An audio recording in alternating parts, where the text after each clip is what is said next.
for good grades. I wish I was better at relationships. I wish I was an artist. I wish I had a better relationship with my wife. I wish for a life full of happiness. I wish I may. I wish I might have the wish. I wish tonight.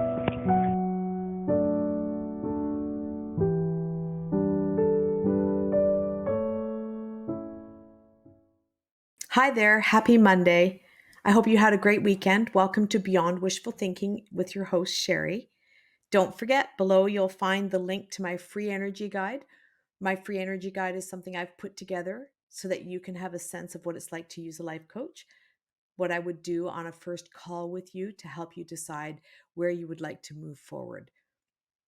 So today's podcast came about because of me going to see the musical Mean Girls. I remember a while ago that my children invited me to watch that movie with them. I remember being tired, as I often am if I agree to do something like that. It seems. It's a family joke that I don't always remember what I watch. There was some comments being made and some giggling, and I didn't understand where it came from, and they said it came from Mean Girls. And so I watched it.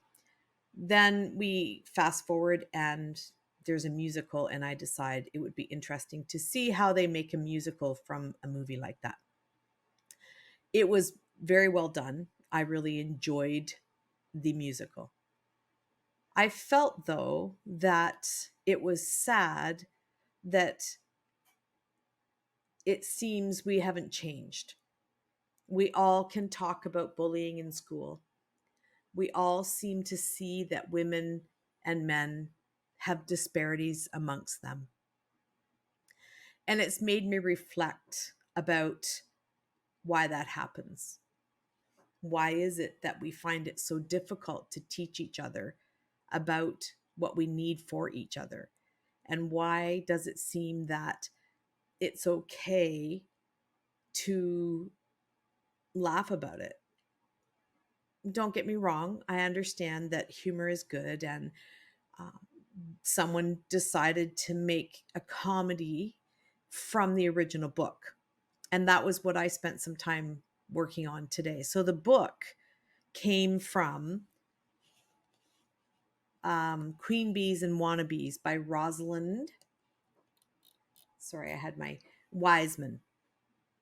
And Tina Fey is the one who decided to make a skit for Saturday Night Live that became a movie and saw some humor in it from her own experience, as well as likely understanding that there's a certain relatableness to it for all of us. What I found so fascinating is that there were still people in the audience that I sat in that wanted to shout "hear, hear" and clap when comments were made about how things should be different, that we should have different expectations, that as women we shouldn't apologize for being women. And I can't help but think that I feel, when I look back on my life of 57 years, that we should be further ahead than we are. And everyone knows that the world we're living in seems to be repeating things, that we have atrocities that keep happening because somehow we haven't figured out how to treat each other. This morning on my feed, I saw a joke and I actually did smile. I had some situations in my own life that I felt that I could get behind the comment. But I'm grateful that very quickly I had a sense of, I shouldn't laugh at that. I should have an understanding that men and women are different. The statement was, it was a joke.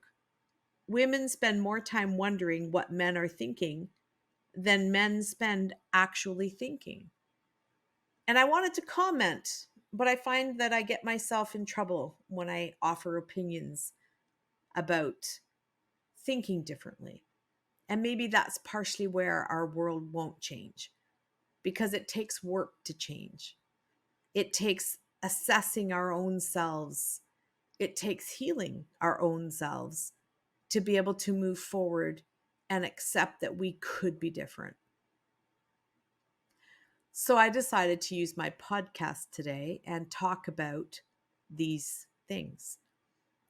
So I read about the author of Queen Bees and Wannabes, Rosalind Wiseman, and I learned that she has written many books about bullying and the human dynamic. And she is a part of a organization that she started called the Culture of Dignity. And I was fascinated by those words and thought that that is what we need, is dignity. And so I did some work on defining dignity, and I'm going to share some of that with you because I think breaking words down is a part of the beginning of changing how we think about things.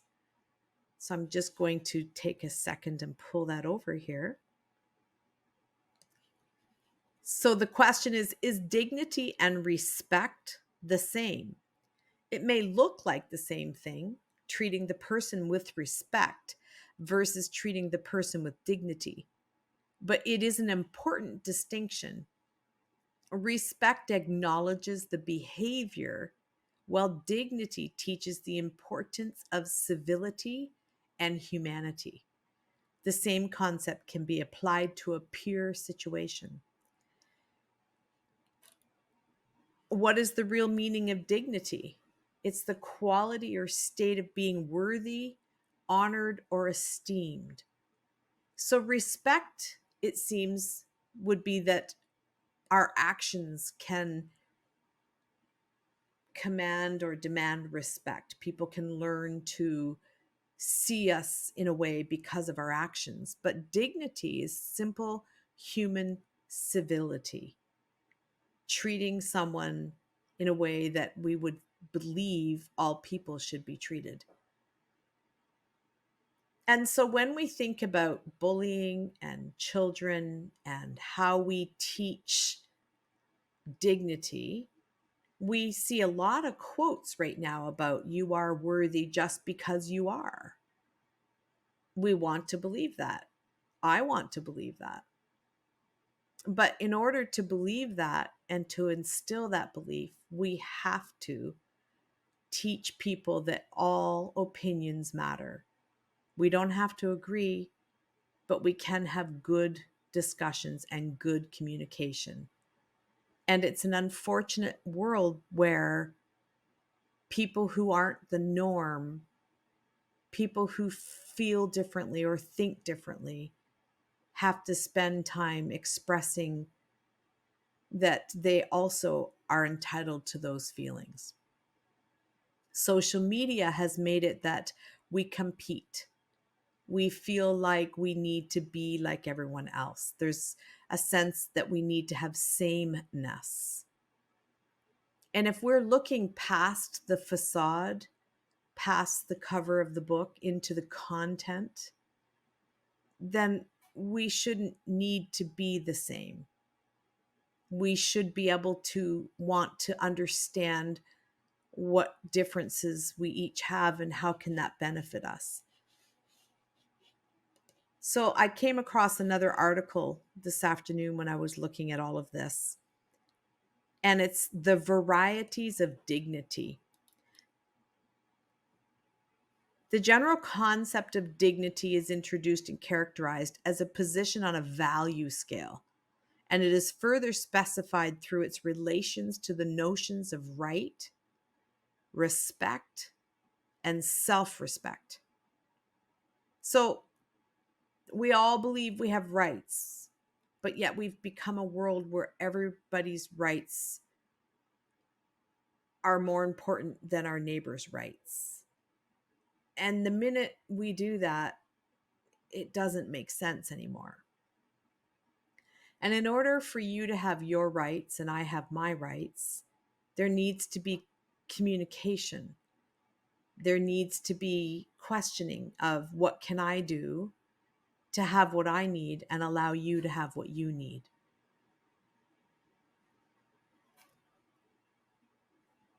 I present 4 kinds of dignity from this article written by Leonard Nordenfelt. And the 4 dignities are the dignity of merit, the dignity of moral or existential stature, the dignity of identity, and the universal human dignity. And in brackets, it's Menschenwürde, which I've probably not said properly, and it pertains to all human beings to the same extent and cannot be lost as long as the person exists. And then the explanations are as follows. The dignity of merit depends upon social rank and position. There are many species of this kind of dignity, and it is very unevenly distributed among human beings. The dignity of merit exists in degrees, and it can come and go. The dignity of moral stature is the result of the moral deeds of the subject. Likewise, it can be reduced or lost through his or her immoral deeds. This kind of dignity is tied to the idea of a dignified character and of dignity as a virtue. The dignity of moral stature is a dignity of degree, and it is also unevenly distributed. The dignity of identity is tied to the integrity of the subject's body and mind, and in many instances, though not always, it's also dependent on the subject's self-image. This dignity can come and go as a result of the deeds of fellow human beings and also as a result of changes in the subject's body and mind. So that's a lot. So there's some of this dignity that comes and goes depending upon action. Some of it comes and goes depending on value attributed. But the last one can come and go because of how we think about ourselves and what we're capable of. And so it's something that we need to maybe spend time deciding more about is human dignity. And what are the basics of that? And how do we make sure everyone gets that? And so often we know that when someone finds it difficult to be kind to another person, it most often is because that person is battling their own situations, their own lack of value, their own inability to feel dignified themselves. We need to have a strength inside of us that says that we are enough, we are worthy. And we all struggle with that because as humans, we're fragile. As humans, we need love, we need connection.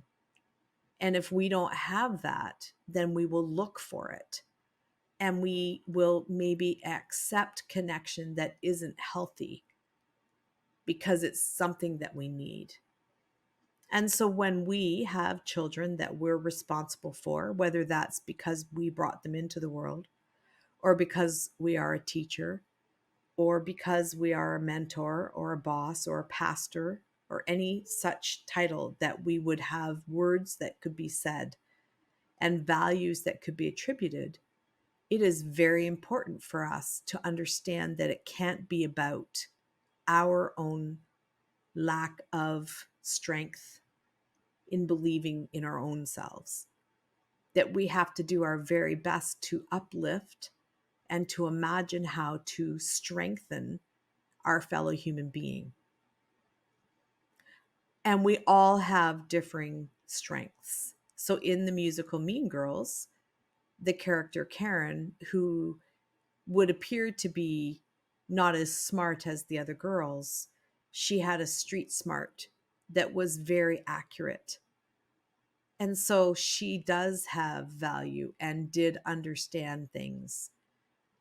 We need to understand that values are something that is not intrinsically available to everyone, that we need to teach values, and that others will have different values depending on their experience, their culture, their ability.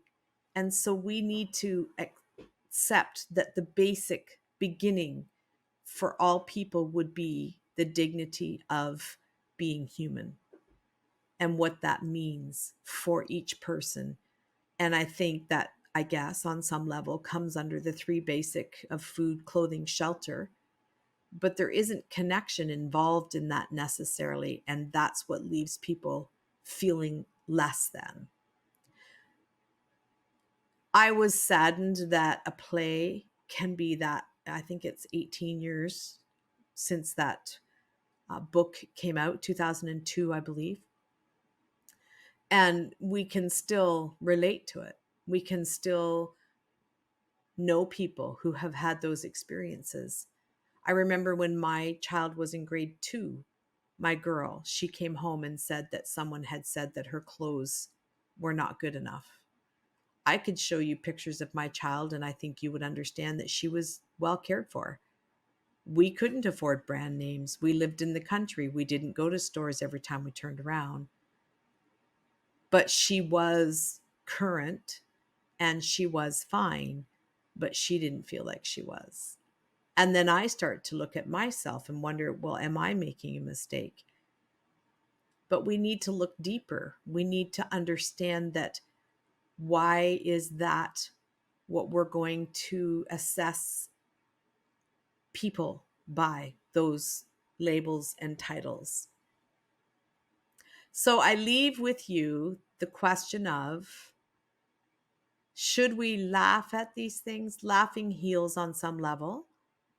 Laughing allows us to disarm the power of something. And we can make comments like the one on my post about men hardly thinking. But what we really need to do is learn how to communicate. We need to learn how to ask for what we need and offer that we could help another with the same, and take away the threat of somehow being less than. And we talk about it at the school level, but it doesn't stop at the school level. That just seems to be where it's okay to talk about it.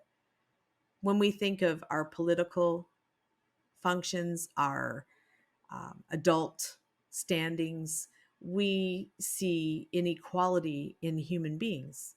That's why likely it's at the school level, because at the school level, the children are just examples of us. And if we want to change the world, we have to start with our children. And starting with our children means that we have to be willing to look inward and decide what is the most important. And is it our commercialism, or is it creating human beings that could learn to be equal? Thanks for listening. Have a great Monday. As much as I enjoy discussions, I also want to provide a service to people who would like more. If you want to do more than listen, get in touch with me with the links in the description. You can also email me through hello@beyondwishfulthinking.ca. And I'd like to give you content you enjoy, so please leave a review wherever you're listening to this podcast. If you're watching through my YouTube channel, leave your comments below. If you want more of Beyond Wishful Thinking podcasts, make sure to subscribe for free on Apple Podcasts, Spotify, and wherever you are listening right now.